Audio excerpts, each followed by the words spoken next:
외국인하고 환율 이거는 꼭 체크를 하실 필요가 있다. 대형주도 그렇지만 이런 테마주도 대장주 중심으로 우리가 그렇죠. 매수를 해야 된다. 네, 저는 그래서 큰 우상성으로 가야 된다고 생각을 하는 거예요.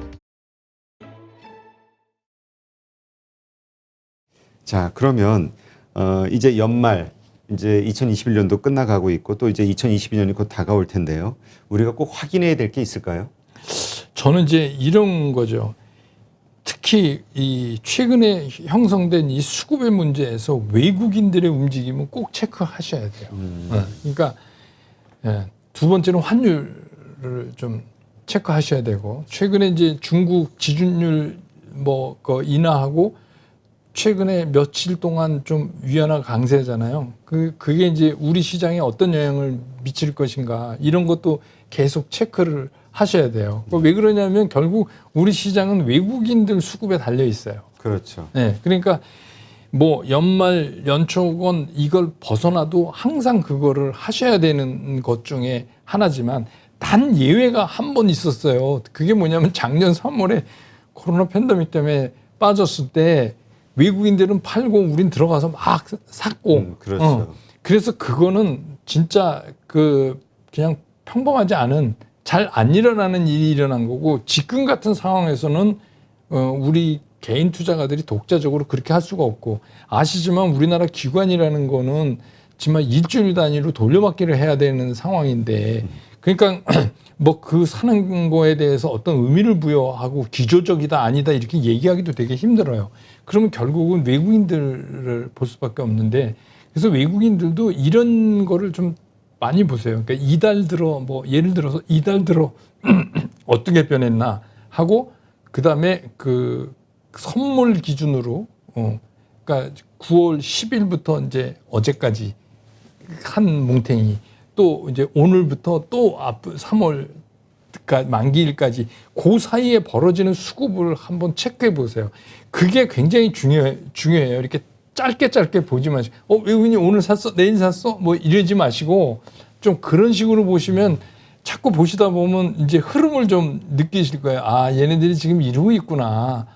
그리고 뭐 요새 우리 HTS 워낙 잘 돼서 친절하게 걔네들이 얼마에 샀는지도 다 알려 주니까, 그렇죠. 그런 것들을 꼭 그 외국인하고 환율 이거는 꼭 체크를 하실 필요가 있다. 그다음에 시장 자체가 작년하고 다르기 때문에 주식 비중 늘릴 때 굉장히 속도 조정을 잘 하셔야 돼요. 느리게 하잖아요. 예. 그러니까 그냥 확 달려들어서 이렇게 사시고 나면 잘못 사서 후회해봤자 소용없어요. 차라리 현금 있는 게 나아요. 그러니까 지금은 그런 때다. 그래서 뭐 전반적으로는 저는 그냥 그렇게 봐요.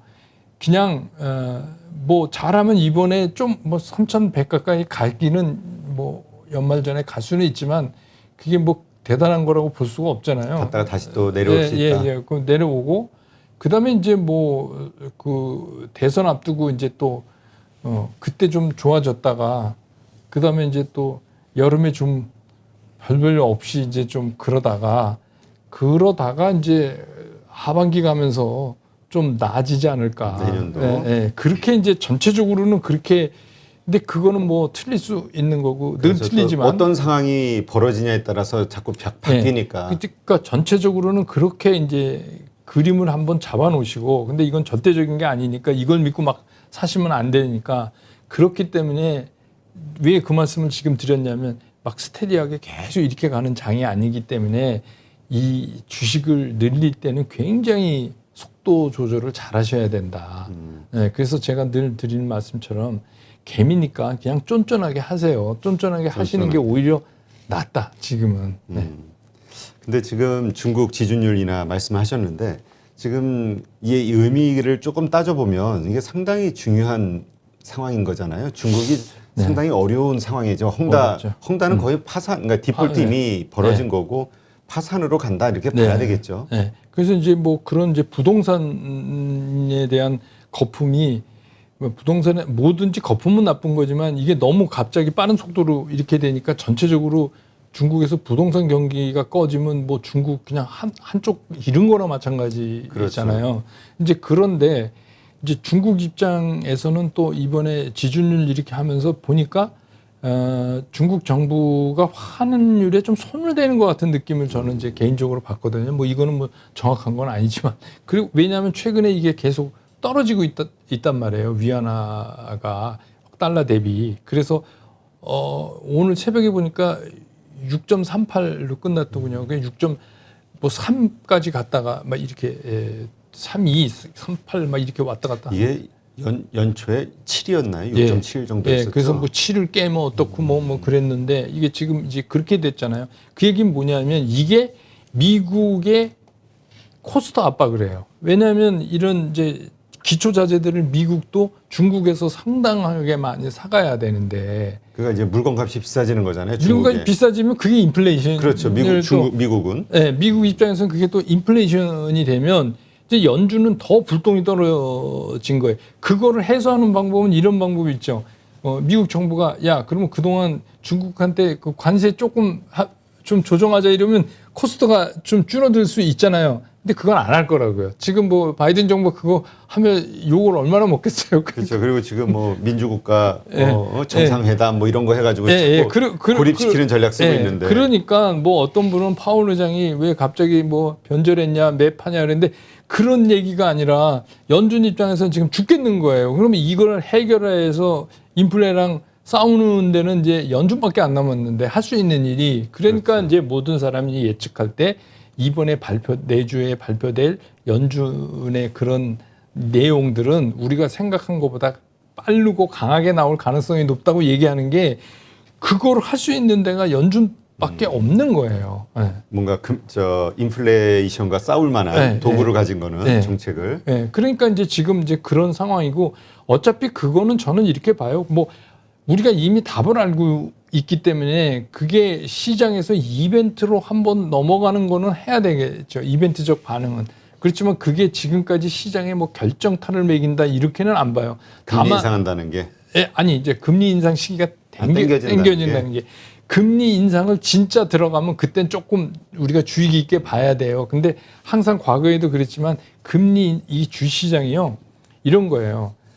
3일 있다 지구에 종말이 온다 그러면 이틀까지 오르는 데가 주시장이에요. 그러니까 주시장은 그런 또 특징을 가지고 있어요. 그러니까 그 얘기는 뭐냐면 그거 3일 있다가 지구가 멸망하는 거 다 알았잖아. 이렇게 얘기를 해요. 그러니까 그 얘기는 뭐냐면 근데 이제 진짜 멸망하면 큰일 나죠. 그렇죠. 근데 지금 금리도 그런 거죠. 그러니까 테이퍼링 금리 이런 거 뭐 속도 빨리고 다 좋아. 그거 다 우리 알았잖아. 그러니까 한번 이러면 그냥 반응 한번 해주고 아무 일도 없었던 것처럼 우리는 우리 길을 간다. 그런데 정작 금리가 딱 움직여지면 그때 이제 시장이 이렇게 막 흔들리기 시작을 하죠. 그러니까 이번에도 이제 그럴 가능성이 상당히 있다 이렇게 보여요. 근데 이제 중국 쪽 뭐 안유아 교수는 그런 얘기 하더라고요. 워낙 중국 통이니까 그 중국 정부의 이러한 정책 수단들이 결국은 뭐 지금 뭐 30% 40%씩 뭐 폭락해 있는 상황이라고 하더라고요. 중국 부동산이. 근데 그거를 더 혼란에 빠질까 봐 거래 정지를 시켜버리고 중국 공산당이니까 그렇게 해서 지금 버티고 있는데 이러한 정책들을 통해서 부동산 불패신화 이거에 대한 그 흔들리는 이 사람들의 마음이 잡아지느냐 계속 부동산을 사고 싶어하는 상황으로 갈 것이냐 그렇지 않냐에 따라서는 잃어버린 일본의 잃어버린 30년 뭐 이런 게 중국에도 올 수 있다. 그럼 엄청난 쇼크잖아요. 왜냐하면 지금 부동산이 무너지면 중국은 타격이 딴 나라보다 그걸로 이제까지 성장해 온 거라고 하니까. 딴 나라보다 훨씬 큰 거죠. 네. 그러니까 또 우리도 거기 옆에다 불똥을 날벼락 맞는 게 아닐까. 그러니까 결국 그 얘기는 디플레이션에 빠진다는 그렇죠. 얘기니까. 그러니까 중국이 그러면 우리는 자연적으로 영향을 받을 수밖에 없죠. 그런데 뭐 지금 그거를 우리가 여기서 중국의 어떤 정책에 관여할 수 있는 것도 아니고 그렇죠. 그냥 발만 동동 구르는데 다만 중국 문제는 좀 심각하게 보기는 봐야 돼요. 그러니까 좀 변수로 또 하나 이렇게 봐야 되지 않을까 싶기도 하고요. 그것이 이제 미국의 금리 인상과 또 우리가 사실 이제까지 얘기하는 것들 그 보면은 미국이 금리 인상을 하게 되면 그건 중국의 큰 기업 부채가 워낙 단기로 움직이고 있으니까 충격을 줄 것이다. 그게 또 경제 위기의 트리거가 될 것이다라고 이야기하는 경우가 많았잖아요. 그러니까 이런 것들이 머무려졌을 때 어떤 일이 벌어질까? 뭐 그런 것도 좀 그거는 그러니까 아까 이제 말씀드린 것처럼 이제 환율이 먼저 반응을 할 거예요. 그렇죠. 그러니까 그거를 매일 그런 팩터들을 보면서 환율을 한번 체크하실 필요가 있다. 네, 환율은 중요해요. 네. 그러니까 하여튼 우리가 너무 이렇게 안심하고 갈 만한 네. 상황은 아니다. 네. 이렇게 좀 정리를 하면 되겠네요. 지금 어쨌든 지금 이제 조정을 좀 받고 다시 뭐 말씀하신 대로 천천히 움직이자 이렇게 말씀을 하셨는데 어쨌건 뭔가 사야 된다고 했을 때 어떤 주식을 사야 될 것이냐. 저는 이제 이게 그 오징어 게임 보셨잖아요. 그러니까 주식 투자는 홀짝 게임이 아니거든요. 그렇죠. 근데 이제 우리가 왜 그걸 착각하냐면 주식을 사면 결과가 홀짝으로 나와요. 오르든가 떨어지든가. 네, 그러니까 이게 홀짝 게임인 줄 아는데 예를 들어서 주식은 이렇게 했을 때 홀짝을 다 고를 수 있는 데가 주식이에요. 그 얘기 무슨 얘기냐면 지금 제가 제일 많이 받는 질문이 그런 거예요. 그러니까 이런 무슨 경기 민감주, 그러니까 낙폭과대주 이거냐 아니면 메타버스, NFT 이쪽이냐. 골고루 담으라고. 네, 어떻게 해야 됩니까? 근데 저는 이거죠. 아니 주식 시장에서 돈을 버는 건데 아니 그러면 양쪽을 다 걸어야죠. 그러면 홀이야 짝이야 있을 때 나 홀 몇 개 짝 몇 개 이렇게 걸어야지 된다. 지금은 상황이 옛날 BBIG랑은 다르다. 그러니까 근데 문제는 뭐냐?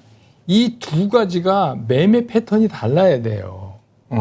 그러니까 이 경기 민감주나 이런 대형 우량주는 좀 잘못 샀다 그래도 버티면 뭐 어떻게 그렇죠. 또 올라오니까. 그런데 이쪽은 아직은 정리가 안 된 상태인데 새로운 패러다임은 맞다. 그럼 이쪽은 트레이딩 관점으로 해야 된다. 짧게 사고 짧게 팔고. 네. 그래서 제가 전체 포트폴리오에서 난 이쪽은 얼마 할 거를 정하시라. 근데 그거는 이제 개인 취향이잖아요. 뭐 어떻게 정하시라 이렇게 얘기할 수는 없지만 그렇게 정해놓고 이거를 다 해야 되는 장이다. 지금 시장 자체가. 그러니까 뭐 메타버스 이쪽 갈까요? 뭐 경기 민감주 갈까요? 이러면 그 얘기는 무슨 얘기냐면 한쪽은 버리겠다는 말씀이잖아요. 근데 그렇죠. 지금은 그러시면 안 된다. 그래서 제가 뭐 책에도 그런 말씀 드렸는데 대부분의 투자자들이 또 경험이 없으신 초보 투자자들이 꼭 이런 이분법을 써요. 그래서 제가 홀짝 게임 아닙니다. 주식 투자. 같이 그 우량주 혹은 지금의 어떤 인기를 끌고 있는 테마주 이런 것들을 적절하게 섞어야 된다. 섞어가지고 그 패턴에 따라서 매매 기법을 쫓아가야 된다. 그게 이제 가장 훌륭한 방법이죠. 개인이 할 수 있는. 우리가 보통 바벨 전략이라고 그래서 계좌 두 개 가지고 하나는 이제 장기 투자용, 하나는 단기 투자용으로 이렇게 나누라는 얘기 하잖아요. 이런 얘기 그렇죠. 쉽게 얘기하면 그런 거고 이거는 뭐 특별한 얘기가 아니라 기관들도 다 이렇게 해요. 기관들도 이렇게 하고 있는 건데 이제 개인들은 자꾸만 한쪽으로 몰려서 뭘 하시려고 그러는데 그 근간에는 뭐냐면 내가 남보다 좀 짧은 시간에 더 빨리 벌 수 없을까 이게 이제 작용이 되는데 그냥 그렇게 생각하세요. 남만큼만 번다.